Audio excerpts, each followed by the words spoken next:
शुरू करें।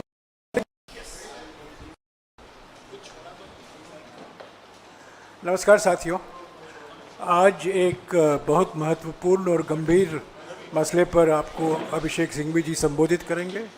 उसके बाद में उसी के बारे में मैं और कुछ कहूँगा और उसके बाद आपके सवाल जवाब होगा।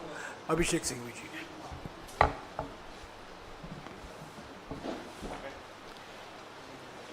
नमस्कार दोस्तों, मैं 7-8 भागों में आपको ये कहानी बताऊंगा। बड़ी रोचक कहानी है, लेकिन मैं शुरू करना चाहता हूँ ये बोल के, और इंग्लिश हिंदी एक साथ करेंगे आज, अलग अलग नहीं बोलूँगा मैं, बीच बीच में बोल के अलग अलग करेंगे। बट मूल बात ये है कि ऐसे ही नहीं बड़ी है भाजपा की अथाह कमाई। इसीलिए भाजपा ने चुनावों के लिए इलेक्टोरल बॉन्ड्स थी लाई, और काली कमाई और बेनाम चंदा अब भाजपा का सिर्फ यही रह गया है धंधा। And I want to tell you, as I will explain in a minute in those different parts, the story, but the basic point is that for undermining democracy, BJP's plans have always been sinister. And everyone is equally responsible, including the finance minister. In particular, this FIR which we'll discuss has uncovered, unmasked, unsealed and unveiled the true nature of the BJP, and in particular of its numero uno and numero duo. लेकिन ये कहानी जहाँ से शुरू होती है वहाँ से शुरू की जाए। सबसे पहले तो हम आपको भी इस प्रेस कॉन्फ्रेंस वार्ता के बाद आपको हम उसके एक्सट्रैक्ट्स भी देंगे। ये कहानी शुरू होती है जब किस सोच से बनाया गया इलेक्टोरल बॉन्ड, और उसके ऊपर टिप्पणी बड़ी स्पष्ट की है, बड़ी व्यापक की है, पुरजोर तरीके से, एनालिटिकल तरीके से की है उच्चतम न्यायालय ने। 1 वर्ष से ज़्यादा हो गया। मैं उसके आपको 3-4 कुछ पंक्तियाँ पढ़ूंगा संदर्भ के लिए। ये सोच तब की है जब इलेक्टोरल बॉन्ड्स लाए गए थे। उनका उद्देश्य, उनका कारण, उनका पूरा एक परिणाम क्या होना चाहिए, तब सोच लिया गया था। सुप्रीम कोर्ट मेरे शब्द नहीं हैं। The disclosure of the particulars of the contributions may affect the freedom of individuals to the limited extent that the political party with the information could coerce those who have not contributed to them. ये सब शब्द तब के हैं, आज ये विदित हुए हैं, प्रमाणित हुए हैं। Under the current scheme, it is still open to the political party to coerce persons to contribute. Governmental decisions through a seat at the table and quid pro quo arrangements between the contributor and the political formation. ये मैं सिर्फ पंक्तियां पढ़ रहा हूं, मैं पूरा paragraph नहीं पढ़ रहा हूं। आपको पूरे पैरास एक्सट्रैक्ट रूप में दिए जा रहे हैं हमारे ऑफिस द्वारा। The measure in the electoral bond scheme completely tilts the balance in favor of the purpose of informational privacy and abrogates all informational interests. फिर वापस पैरा के बाद पैरा में क्विड प्रो को का शब्दावली, वाक्य इस्तेमाल किया उच्चतम न्यायालय में। पढ़ नहीं रहा हूं, बहुत सारे ऐसे पैरास हैं। और अंत में कहा है कि इसलिए Thus the amendment to this section दिया उन्होंने 182, manifestly arbitrary for treating political contributions by companies and by individuals alike, by permitting unregulated influence on companies and individuals in the process of governance and violating the principle of free and fair elections, etc. etc. तो ये तो हुआ कहानी की शुरुआत, जिसको यद्यपि मैं दोषारोपण कुछ करना चाहता हूं विलंब के बाद, लेकिन बड़ा स्पष्ट रूप से उच्चतम न्यायालय ने नकारा। अब इसका तीसरा पहलू क्या है? आप ही लोगों ने, यानी प्रेस ने, अभी नहीं पिछले 1 वर्ष के अंदर अनेक सार्वजनिक रूप से नाम, किस्से, कहानियां, फैक्ट्स, तथ्य, डेट सब प्रकाशित की हैं। इसलिए जो मैं कह रहा हूं नया नहीं है। लेकिन क्या पैटर्न क्या रहा है? पहला पैटर्न यह है कि आपने कब लिया इलेक्टोरल बॉन्ड, किस तिथि पे लिया, कितने का लिया, उस लेने के पहले कितनी बार दस्तक दी आपके दरवाजे पे ईडी ने और आईटी ने,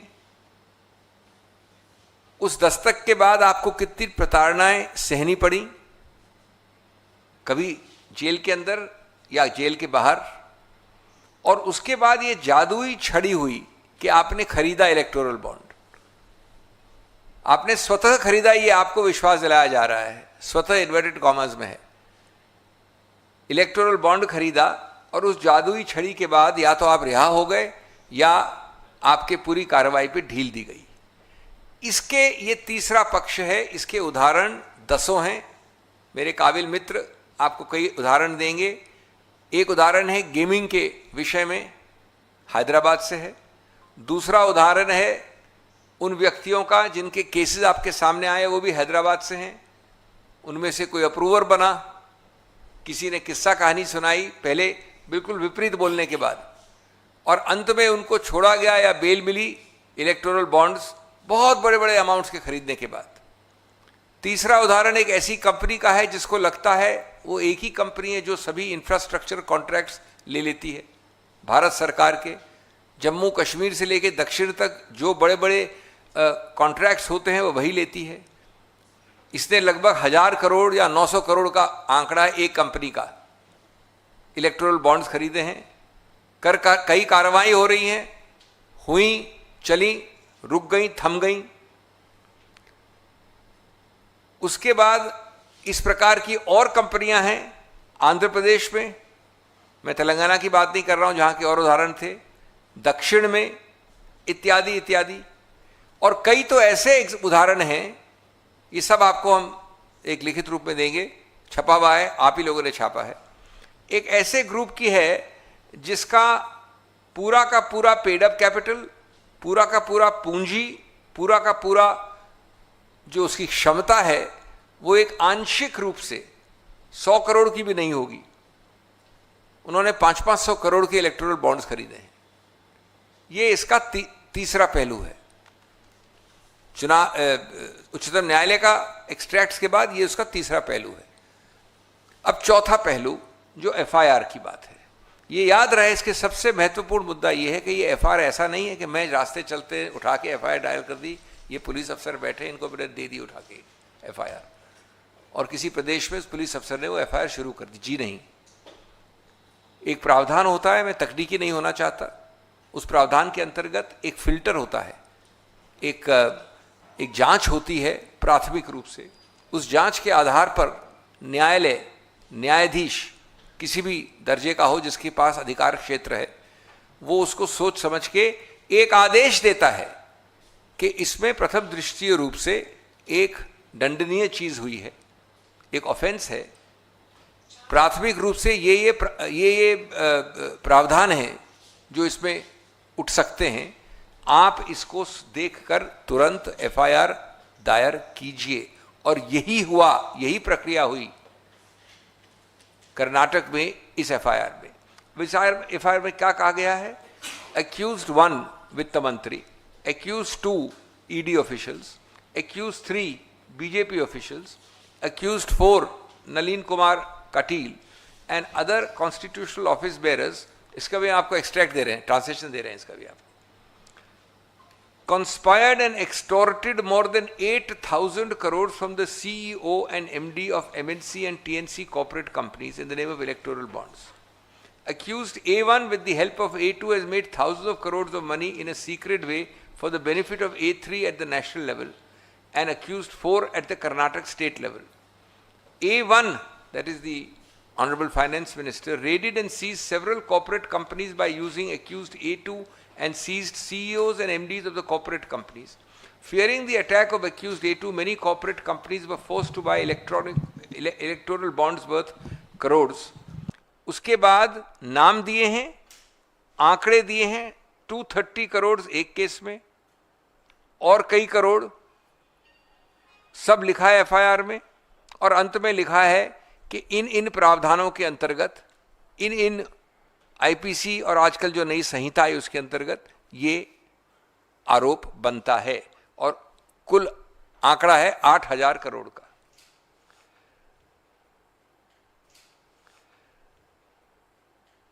मैं ये कहना चाहता हूं कि इसमें से खैर सब उच्चतम लोगों के नाम भी हैं, भारतीय जनता पार्टी के संबंधित लोग हैं, लेकिन ये सर्वविदित है कि ये वित्त मंत्री का ना अधिकार क्षेत्र है, न हिम्मत है, न पूरा वो अकेली कर सकती हैं। इसका आदेश, इसकी संरचना, इसका कार्यान्वित करना सब कुछ सिर्फ एक जगह से होता है।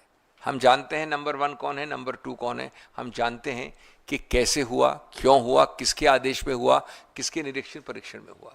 ये ध्यान रखना बहुत आवश्यक है। अब इसका मैं 5वां प्रकरण आपको बताना चाहता हूं कि जब इलेक्टोरल बॉन्ड्स बने तो आरबीआई के गवर्नर के स्तर के एक व्यक्ति ने क्या कहा। जब ये बना रहे थे, प्रस्तावना थी, संरचना थी, जब ये कार्यान्वयन नहीं हुआ था, सबसे ज्यादा एक माना जाता है स्टैच्यूट के अंदर बना है, कानून के अंदर एक अलग संस्था है, उसके सिटिंग गवर्नर ने, और उनका क्या हश्र हुआ हम जानते हैं। उसके बाद ये लिखा था, ये है 14 सितंबर 2017 को, और इसके बाद 2 चिट्ठियां और हैं जिसके बाद उनको इस्तीफा देने में विवश किया गया। We are concerned that the issue of electoral bonds has the possibility of misuse, more particularly through the use of shell companies. Great reputational risk, मैं पूरा नहीं पढ़ रहा हूं, provides anonymity. We believe this can be better achieved in a different way. Otherwise, it can lead to money laundering. बाद में उन्होंने एक बार और चिट्ठी लिखी जिसमें मनी लॉन्ड्रिंग के बारे में कहा, fraught with serious risk of money laundering. मैं तो कोटेशन कर रहा हूं, मेरे कोई शब्द नहीं है। ये आरबीआई के माननीय गवर्नर लिखते हैं सरकार को, और सरकार उसको डस्टबिन में फेंक देती है, उनको हटा देती है। ये सोच थी। इसका अगला पक्ष जो मेरे वरिष्ठ मित्र से सीधा संबंध रखता है और जिसमें मेरा प्रिविलेज है, कानूनी रूप से मैं पेश हो रहा हूं, इस सबको दायर पार करने के लिए आपने एक फिक्शन और किया। आप जानते थे कि असंवैधानिक है, आप जानते थे कि जो लोग खड़े हो सकते हैं, बोल सकते हैं, वो इसका विरोध करेंगे, आप जानते थे कि आप इसको राज्यसभा में पारित नहीं कर सकते हैं, तो आपने इसमें एक टैग लगा दिया मनी बिल का। आज तक वो मामला पेंडिंग है, निलंबित है, इनके नाम से केस है, बल्कि जनाब रमेश बनाम सो एंड सो। और मेरा पूरा मानना है कानूनी रूप से, संवैधानिक रूप से, कि किसी रूप से दूर दूर तक ये मनी बिल नहीं बनता। इसका एक विकृत रूप से फ्रॉड करके इसको मनी बिल बोला गया, लेकिन वो उच्चतम न्यायालय निर्णित करेगा। इससे सबसे बड़ा महत्वपूर्ण मुद्दा क्या उठता है, मैं अभी जल्दी ही संक्षिप्त में खत्म करने वाला हूं। एक व्यापक सबसे बड़ा मुद्दा क्या है? मुद्दा है लेवल प्लेइंग फील्ड। आपको मालूम है समतल जमीन एक निष्पक्ष और स्वतंत्र चुनाव के लिए अति आवश्यक है, और निष्पक्ष और स्वतंत्र चुनाव लोकतंत्र के लिए, गणतंत्र के लिए अति आवश्यक है। और गणतंत्र और लोकतंत्र और निष्पक्ष चुनाव और समतल जमीन इसी कारण से बेसिक स्ट्रक्चर, संविधान के मूल ढांचे का एक अभिन्न अंग बन जाते हैं। तो ये उस मूल ढांचे की नींव पर प्रहार करता है। और इस बात को एक प्रकार से 2015 की लॉ कमीशन रिपोर्ट ने पूर्वानुमान कर दिया था, यद्यपि उस वक्त इलेक्टोरल बॉन्ड्स नहीं आए थे। उन्होंने पूरी लॉ कमीशन की रिपोर्ट लिखी है, 255वीं रिपोर्ट, कि आप किसी भी, मैं पढ़ नहीं रहा हूं उसको, कोटेशन को नहीं पढ़ रहा हूं, लेकिन मैं आपको संक्षिप्त बता रहा हूं उसको, मेरे पास सामने कोटेशन है। किसी रूप से येन केन प्रकारेण, तौर तरीके बदलकर, चालाकी से, जहां आप रुपया ले आते हैं, तो रुपया, it is undeniable that financial superiority translates into electoral advantage, and therefore richer candidates and richer parties have a greater chance of winning elections, and so on. ये सीधा हमारे गणतांत्रिक लोकतांत्रिक सिस्टम के ऊपर एक जबरदस्त प्रहार है। तो इसलिए दोस्तों, मैं अपनी बात को अंत करना चाहता हूं ये कहकर कि इलेक्टोरल बॉन्ड्स स्कीम EBS और कुछ नहीं है, सिर्फ एक्सटॉर्शनिस्ट बीजेपी स्कीम EBS, सिर्फ वही है। ये है एक नया वर्जन, एक नया जुमला उस पुराने जुमले के ऊपर। खाऊंगा भी, चुराऊंगा भी, और वसूली के लिए सताऊंगा भी। ये सिर्फ वित्त मंत्री की बात नहीं, जिनको तो तुरंत इस्तीफा देना ही चाहिए। मुझे वैसे दुर्भाग्यपूर्ण रूप से इसका कोई संदेह नहीं है कि वो नहीं देंगी, लेकिन हम पार्टी की हैसियत से, देश की तरफ से पूरे पुरजोर तरीके से उनका इस्तीफा तो मांगते ही हैं। लेकिन क्या इस देश में हम लोग घास खाते हैं कि हमको पता नहीं है कि इसकी जिम्मेवारी कहाँ रुकती है? इसकी शुरुआत हुई जिम्मेदारी वहीं से, उसी घर से जहां इस देश के सब नंबर 1 रहते हैं, और इसका अंत भी, डायरेक्शन भी, इसकी कार्यान्वित करना भी, इसका नियंत्रण भी सिर्फ वहीं से होता है।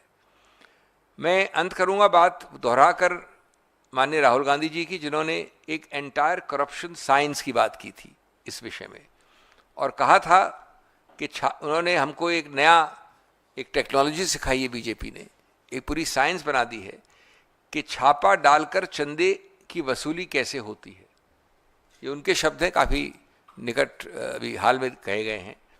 चंदा लेकर ठेका कैसे बांटा जाता है, भ्रष्टाचारियों को धुलने वाली वॉशिंग मशीन कैसे काम करती है, एजेंसियों की वसूली एजेंट बनाकर बेल और जेल को खोल कैसे सकते हैं, इत्यादि इत्यादि।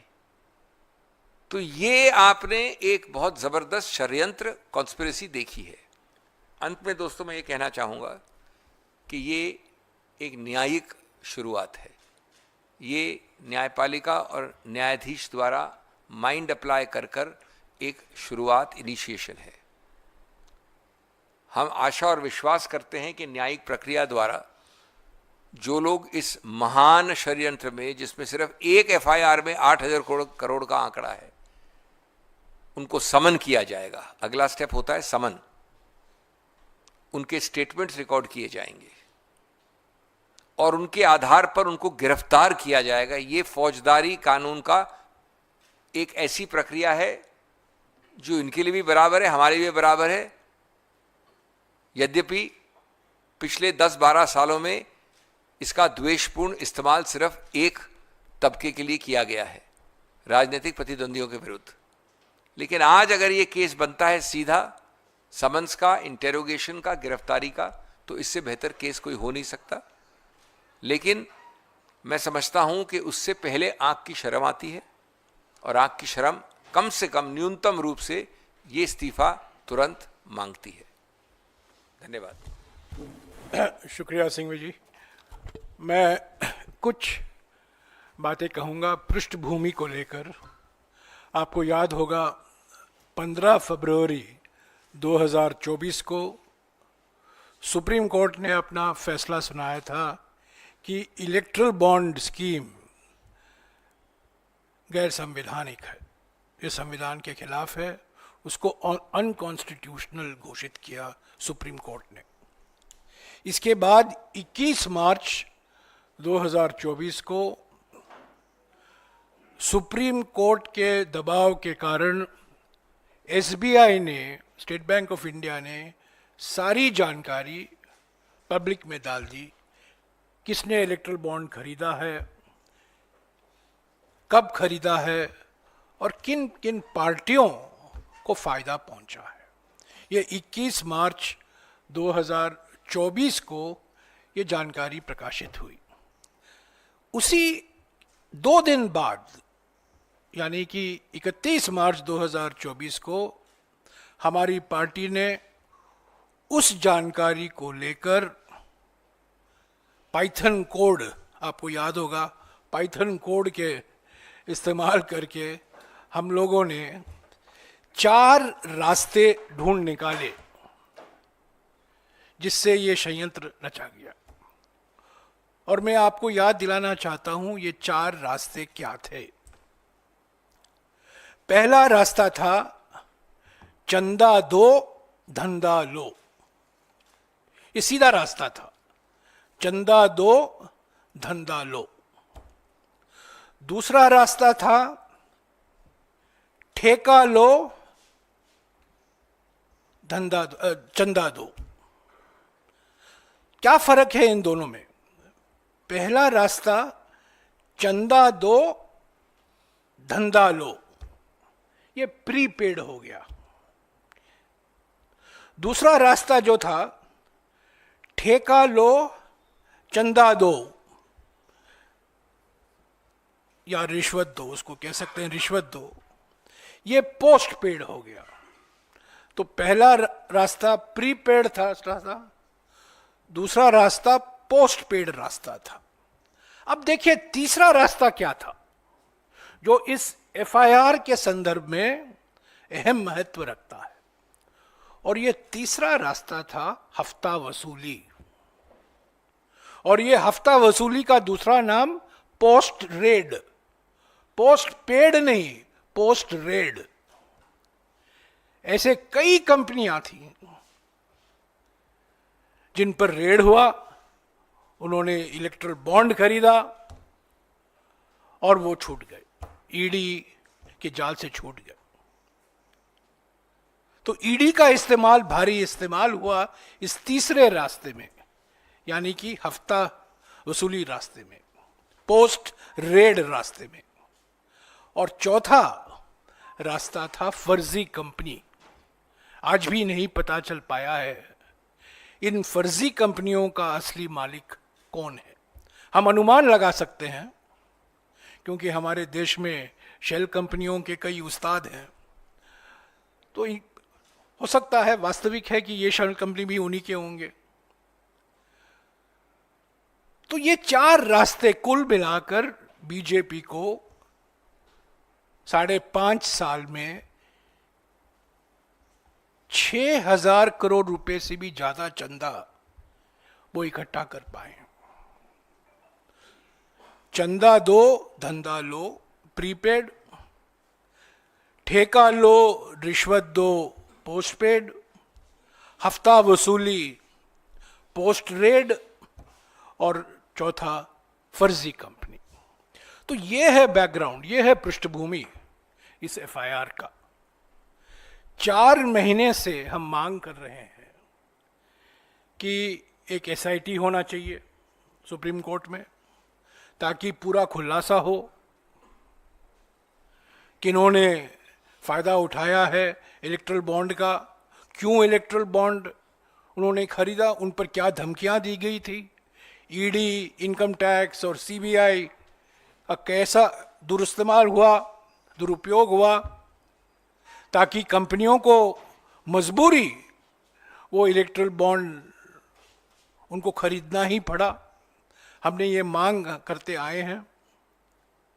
हमने कई बार जेपीसी की भी मांग की है इस मामले को लेकर,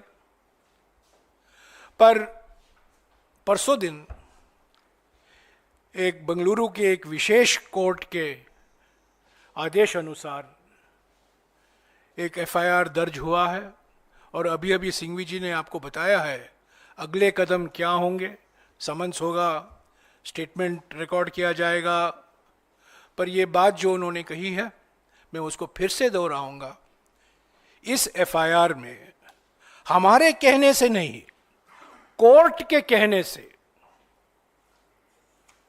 ये जो नाम एफआईआर में शामिल किए गए हैं ये कोर्ट के वजह से, कोर्ट ने कहा है, आदेश दिया है, विशेष अदालत ने आदेश दिया है।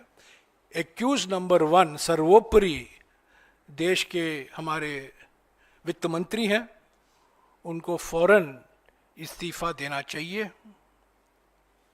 नैतिक रूप से, न्यायिक रूप से और राजनीतिक रूप से वो दोषी हैं।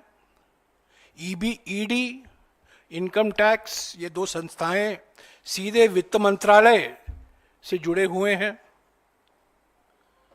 और एसबीआई भी वित्त मंत्रालय के जुरिस्डिक्शन में आता है।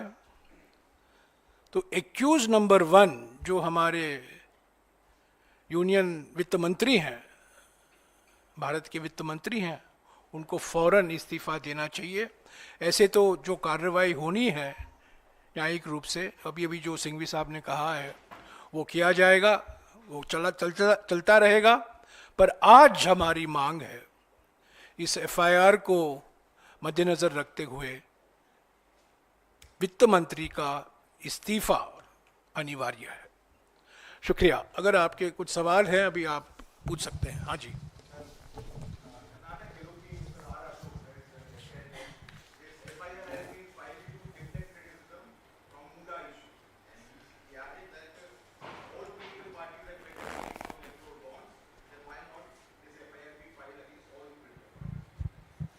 Your answer is clear in your question.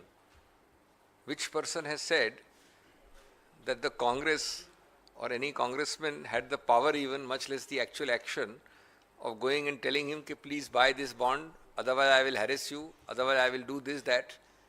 Where is the allegation? The allegation is only because the so-called ruling elements in ruling parties, in ruling seats had the power. That's how the allegation starts. So it's a completely lopsided, ridiculous, perverse kind of comment to make, saying that the same thing should apply to the Congress.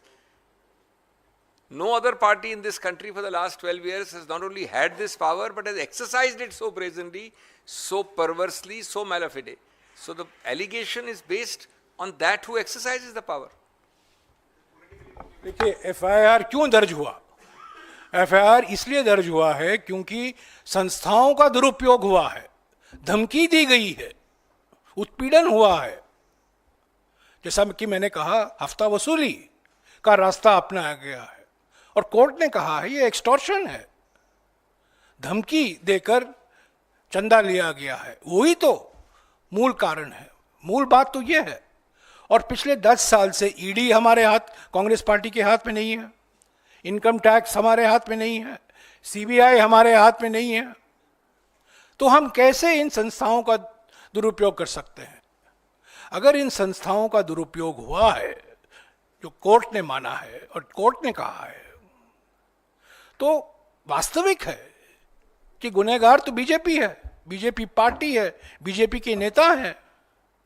तो ये आरोप लगाना नेता प्रतिपक्ष कर्नाटक में अशोक जी के द्वारा बिल्कुल बिना तथ्य है, बेमतलब है। और ये एफआईआर इसलिए दर्ज किया गया है क्योंकि विशेष अदालत ने कहा ये एफआईआर दर्ज करो, ये आदेश दिया गया और उस आदेश अनुसार ये एफआईआर दर्ज हुआ है। कांग्रेस पार्टी, मैं फिर से स्पष्ट कर देना चाहता हूं, कांग्रेस पार्टी का इस एफआईआर से कुछ लेना देना नहीं है। सिर्फ कोर्ट ने आदेश दिया, एफआईआर दर्ज हुआ, हम इसके पीछे नहीं हैं।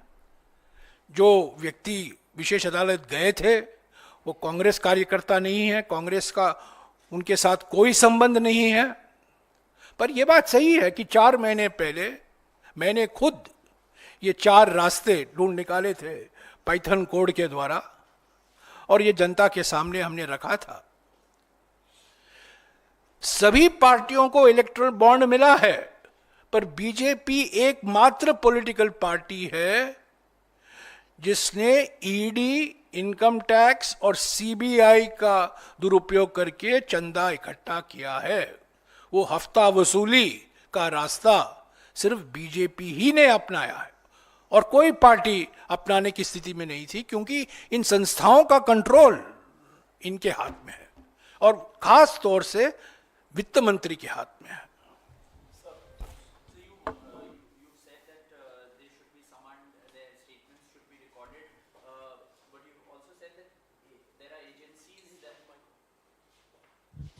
You've said that agencies are working at the behest of the center. So, do you demand that there should be an SC monitored probe into this? How do you want this to proceed, this FIR to proceed? Point number 1, all the agencies, all the official organs know very well how to proceed, because they have been in fact proceeding against a large number of political opponents for the 11 years prior. That's point number 1. So they don't have to be told how to proceed. 2, it is however very clear that this kind of bias and pakshapat will happen because these agencies have been controlled completely and subordinated to the will of the number 1 and number 2 and the powers that be. Number 3, therefore we would certainly demand a completely objective probe under the court control, but more importantly, ultimately supervised either by the Supreme Court or by an SIT of the Supreme Court. The JPC will come separately and later. In fact, sometimes the JPC gets into a political debate and it gets diffused. We are now talking law first. The first need of the hour is for the legal process started by this court order to take its course and to be supervised by the courts, both the High Court and ultimately the Supreme Court, to prevent any interference or distortion or subordination. Let me remind you that we had demanded an SIT of the Supreme Court on the 23rd of March 2024. From March 23rd, we have been demanding an SIT of the Supreme Court. And as Dr. Singhvi has mentioned, that remains our demand. JPC is a separate demand. But as far as the electoral bond Mahagotala is concerned, particularly as it relates to the misuse of the ED, income tax and CBI to threaten companies and take donations from them for the party, our demand has been consistent that there should be a Supreme Court monitored inquiry through an SIT. Roadmap in this regard regarding the FIR. What would be the cases ahead? What would be the roadmap? No, I have already said that the normal roadmap of criminal law is first, sufficient facts, application of mind. Second, on that FIR registration, these two things have been done. 3, summoning the accused. 4, interrogating. And 5th, on the basis of clear material which is available in the public record, including from the prior Supreme Court judgment, I would say arrest. But above this, in the middle of all this, it must be preceded by some small sliver, some small little piece of moral integrity and moral responsibility, which should be resignation. It's a very small thing. It's a very small thing. It's an FIR which has been done. And then ultimately, because of the need to have objectivity, because of the way in which every institution has been suborned by this government at the central level and wherever they are in power in the states, the need for the Supreme Court to have an absolutely independent body in the nature of an SIT to monitor it. There are the 6-7 things altogether. Sir, do you think that these irregularities were limited to the present finance minister's tenure, or was it before also? Well, the bulk of the operation of the electoral bonds has been certainly during her tenure, but I would not certainly limit it in any manner. There is no question of limiting facts. When a criminal investigation is warranted under a court order, the criminal investigation has to go back to the root. It is not limited, forget period, it is not limited to incumbents. It is its limit can only be the start, the source, the creation and onwards. There is no limitation here in terms of even the Supreme Court order which said, okay, now we are delivering a judgment disclosed from so and so date. This is a criminal investigation. It can and should go back to the source and everybody is covered. Just as a matter of fact, 5 out of the 6 years the electoral bond scheme operated, the present finance minister was the finance minister. Just as a matter of 5 years out of 6 years. In any case, finance minister is a continuing entity. The office of the finance minister is a continuing entity. And the control over the ED, the control over the income tax, the control over SBI in some ways, is all the responsibility of the finance minister of the day. Anybody else? Ambika? Thank you. इसके अलावा नहीं है. Thank you. FIR.